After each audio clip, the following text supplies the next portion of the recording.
Hey everyone, welcome back to the channel. I'm Michael and this is Pokeoz. If you haven't tuned into this channel before, it is a Pokemon investment channel. Welcome aboard. If you've tuned in before, thank you very much. If you're a member of the channel, thank you very, very much. It's really appreciated. The support goes a long way. Today's video is all about 4 no-nos when it comes to Pokemon card investing. So these are things that you should never ever do if you're going to be successful investing in Pokemon cards. And by the word investing, I mean solely basing it off making as much possible profit from an outlay as possible.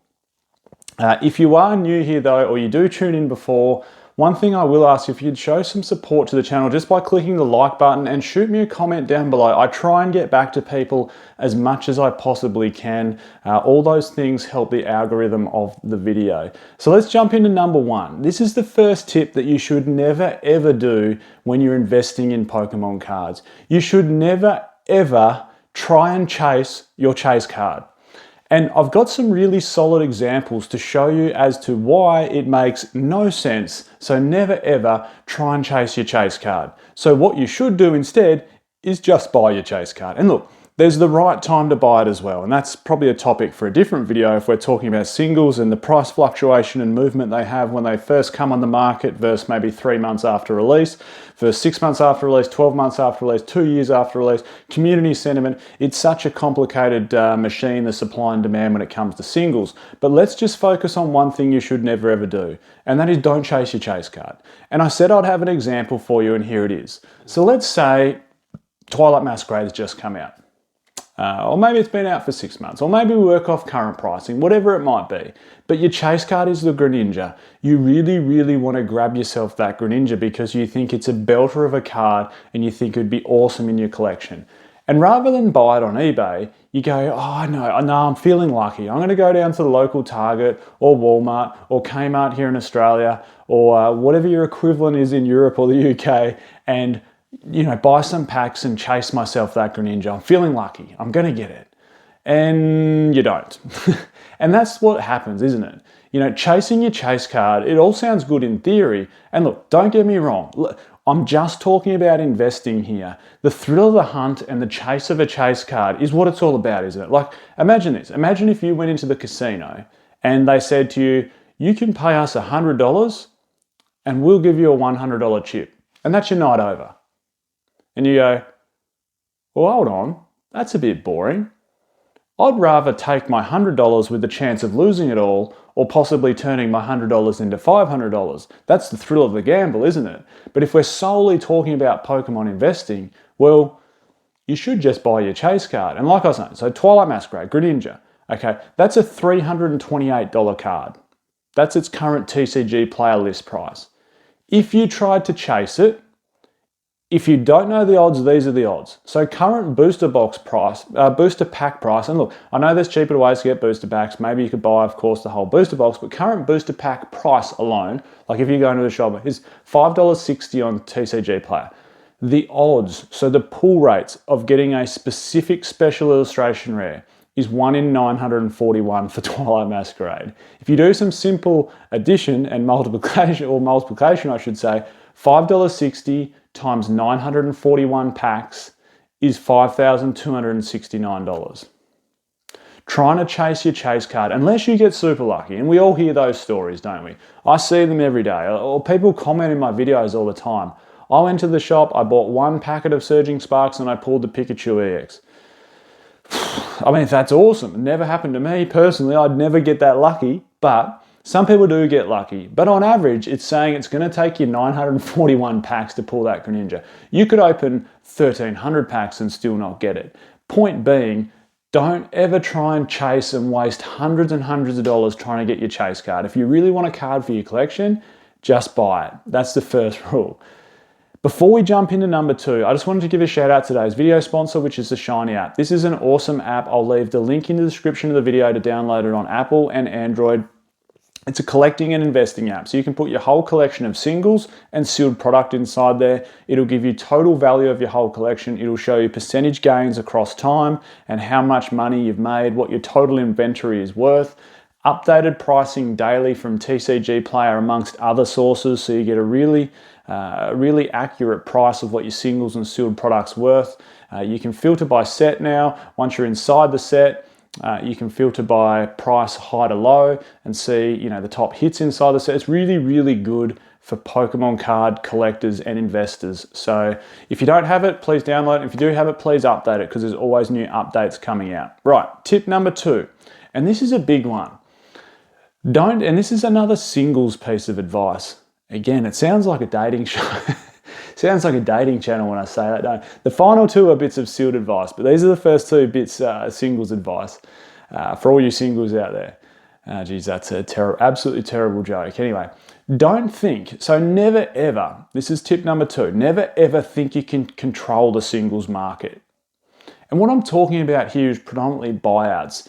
And look, I wanted to give an example, and I'll get to that in a second, but the fact of the matter is, there's always going to be someone with more money than you. Whatever it is, whatever you choose to do in your life, there's always going to be someone with more money and a bigger wallet. And to think that you can buy out the market as one individual and control the price of it off one particular market, maybe it's just TCG Player, or maybe it's just eBay, or maybe it's one of the 20 other places you can buy Pokemon cards from. Unfortunately, none of us are probably that special that we can do that. And the example I wanted to give is the Houndoom from Shrouded Fable. Shrouded Fable seems to be like this, I shouldn't say ugly stepchild or ugly duckling. It's starting to almost blossom into a beautiful swan, isn't it? People are starting to realize that Shrouded Fable is a better set than what it's been given credit for. And here's a good one. A couple of videos ago, well, I shouldn't say a couple of videos ago, it would have been probably 2 or 3 weeks ago. I did a video about, 10 singles that I want and that I see, climbing in value. And both the Houndoom and the Persian from Shrouded Fable are on there. And those 2 cards have been going absolutely gangbusters recently. So let's look at the Houndoom, right? It's a $42 card. But look at the number of sales there are daily on just TCG Player alone, let alone private sales, let alone Facebook Marketplace, let alone eBay, let alone the countless other places that you can buy singles. So if you think you're going to go out and go, whew, I'm loaded at the moment, I'm going to go buy 40 copies of this card and, absolutely artificially pump the price of it up. Unless you're one of these secret millionaires that can do that, it's probably just going to be a drop in the ocean. The amount of hundreds of thousands of copies of this card that are probably in existence, sitting in people's binders, sitting on other sales sites in all different countries around the globe where people can purchase Pokemon cards, spending 40 times $40 to try and artificially pump up the price of this card. But then you look at this graph and you can see that sales, there's a direct correlation between sales volume and sales price. You can see as Houndoom's taken that push up, there's more volume of sales. So what is it coming first? The chicken or the egg, is it? Is it the price going up so people go, I better jump on this before it goes even higher? Or is it because so many people have jumped on it, they've bought out the bottom, the floor of the market and pushed up the price, which is what people are trying to do when they buy out cards, essentially. That's the whole, premise of it.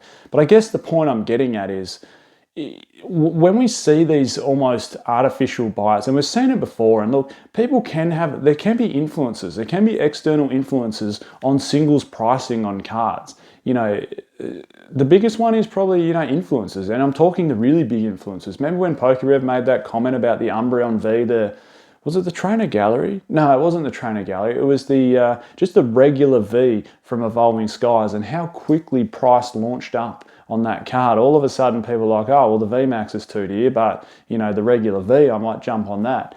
But I guess what I'm saying is never ever think that you can control. That's such a risky game. If we're just talking about, the safest possible bet to make profit, playing that singles game and trying to buy out cards and artificially pump up the price of the market and then, relisting your cards that are a higher price, that's just a dangerous game to play. I mean, you might get lucky from time to time, but overall, I think you're playing a little bit of a mugs game there if you do that.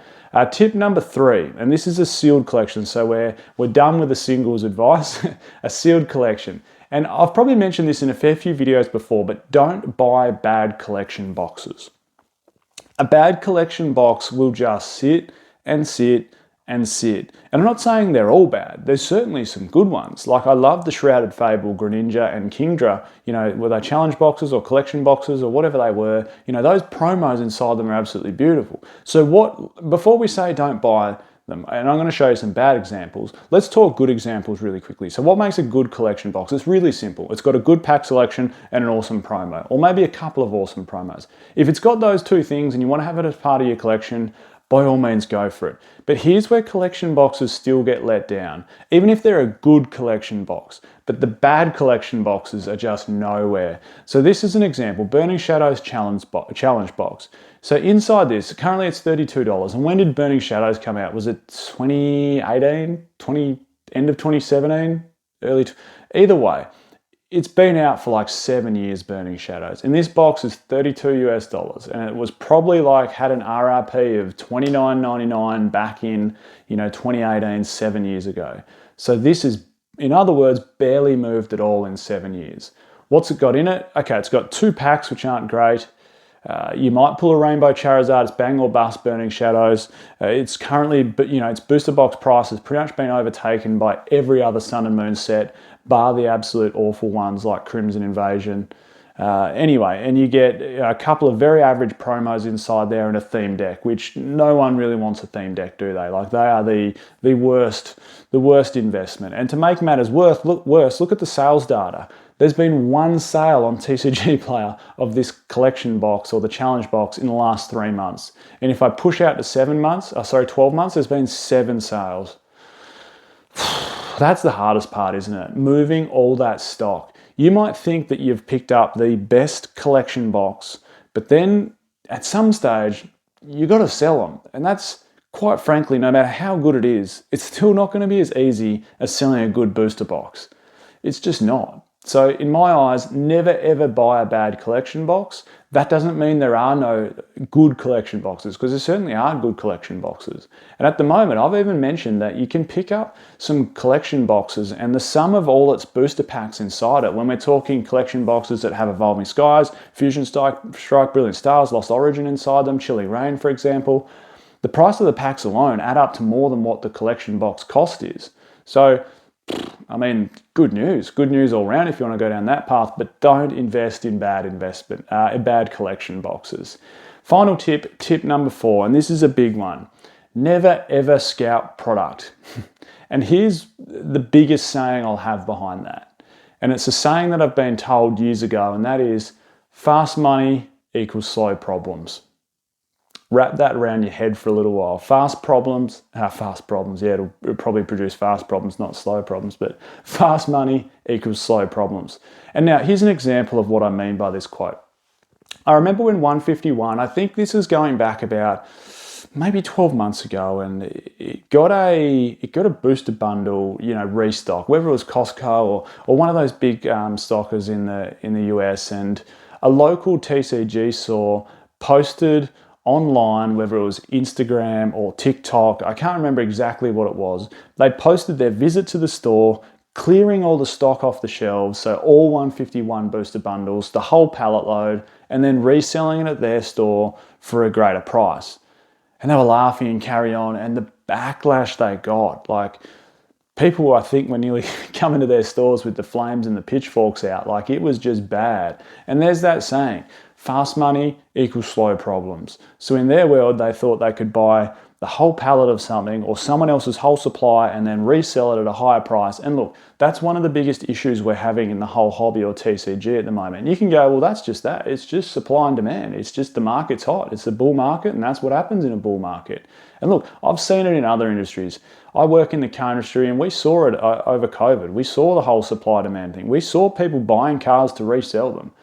It happens. When the market's hot and supply's low and demand's high, that's just what happens. But, man, don't make yourself one of those people, hey? I guarantee you, that old saying, it's like karma almost will come back to get you. Fast money equals slow problems. And people say, oh, and this video is not about this topic. People say, oh, you investment bros are just as bad. You keep product on the shelves. And look, I don't buy that much. I don't go out of my way to clear someone's whole inventory to resell at a higher price straight away. I think there's a huge distinguished difference between doing that and doing what we do, where we maybe keep a case. We might buy a case a month. That's not much, and keep it in the cupboard, and then see our collection grow and our investment grow. And more than anything, I'm just as much a sealed collector as I am a sealed investor. I love building up this wall and things growing. And if you've been watching the video for a long period of time, you've probably seen everything grow. So there's 4 things you should never ever do if you're investing in Pokemon cards. I'm Michael, this is Poke Oz. Catch everyone next time.